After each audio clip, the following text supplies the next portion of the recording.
నమస్తే. నా పేరు రాజశ్రీ. యోగా థెరపిస్ట్‌ని. కాన్‌స్టిపేషన్ అనేది చాలా కామన్ ప్రాబ్లమ్ అయిపోయింది అండి. అంటే సో, మోషన్ క్లియర్ అవ్వకపోవడము, దాంతోని చాలా ఇబ్బందులు పడతాము. సో, మనకి బాడీలో ఇది టాక్సిన్స్ అంతా కూడా మనం బాడీలోంచి వేస్ట్ తీయకపోతే, బాడీలో అంతా కూడా టాక్సిన్స్ క్రియేట్ అయిపోతుంది. అది ఉండి, ఉండి అంతా కుళ్ళిపోతుంది బాడీలోనే. సో, మనం ఎప్పటికప్పుడు మనం ఇంట్లో ఎలాగా గార్బేజ్ పెట్టుకోమో, ఎప్పటికప్పుడు ఈ చెత్త అంతా క్లియర్ చేస్తాం కదా! సో, అలా బాడీలో కూడా మనము చెత్త ఉంచకుండా అన్నీ క్లియర్ చేసుకోవాలి. సో, అలాగా సాఫీగా మనకి కాన్‌స్టిపేషన్ ప్రాబ్లమ్ లేకుండా మోషన్ ఫ్రీగా అవ్వాలి అంటే, మనము రెగ్యులర్‌గా ఎక్సర్‌సైజెస్ చేసుకోవాలి. వాటర్ ఇంటేక్ ఎక్కువ తీసుకోవాలి. ఫైబర్ ఫుడ్ ఎక్కువ తీసుకోవాలి.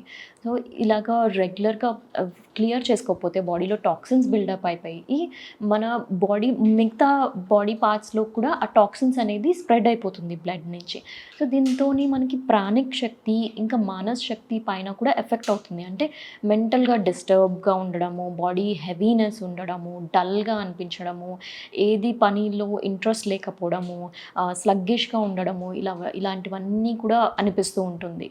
అండ్ ఇలాగ కాన్‌స్టిపేషన్ ప్రాబ్లమ్ ఉన్న ఎక్కువ రోజులు క్లియర్ చేసుకోకపోతే అవంతా కూడా మన స్కిన్ పైన కూడా ఎఫెక్ట్ చూపిస్తుంది అండి. సో, ఏదైనా కూడా మనకి అపాన వాయువు అనేది మనకి క్లియర్ చేసుకోవాలి. సో, డైజెషన్ అనేది ప్రాపర్‌గా లేకపోతే కనుక అన్ని హెల్త్ రిలేటెడ్ ఇష్యూస్‌కి అదే లీడ్ చేస్తుంది.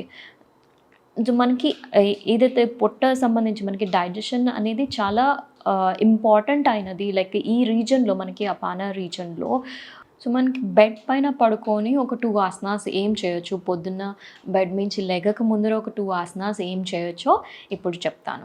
సో, మనం ఇలాగ బెడ్ పైన పడుకున్నప్పుడు నీస్ బెండ్ చేసుకొని, ఓకే, సైడ్ నుంచి పట్టుకొని పూర్ణ పవన్ముక్తాసన చేస్తున్నాము. సో, ఇక్కడ ఇన్హేల్ చేసి ఎక్స్‌హేల్ చేస్తూ దగ్గరికి లాక్కోండి. మీ చెస్ట్ సైడ్ దగ్గరికి లాక్కోండి. మళ్ళీ ఇన్హేల్ అండ్ ఎక్స్‌హేల్.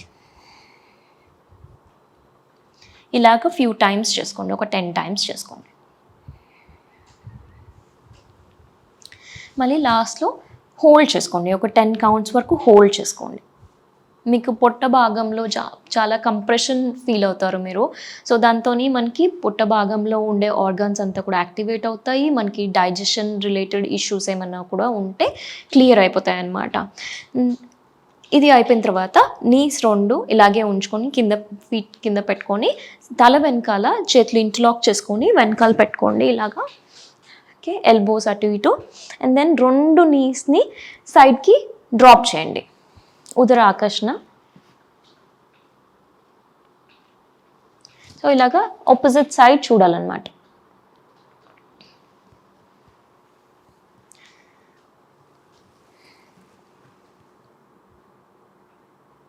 ఇలా హోల్డ్ చేసుకోండి. ఒక 10 కౌంట్స్ ఈచ్ సైడ్ హోల్డ్ చేసుకోండి.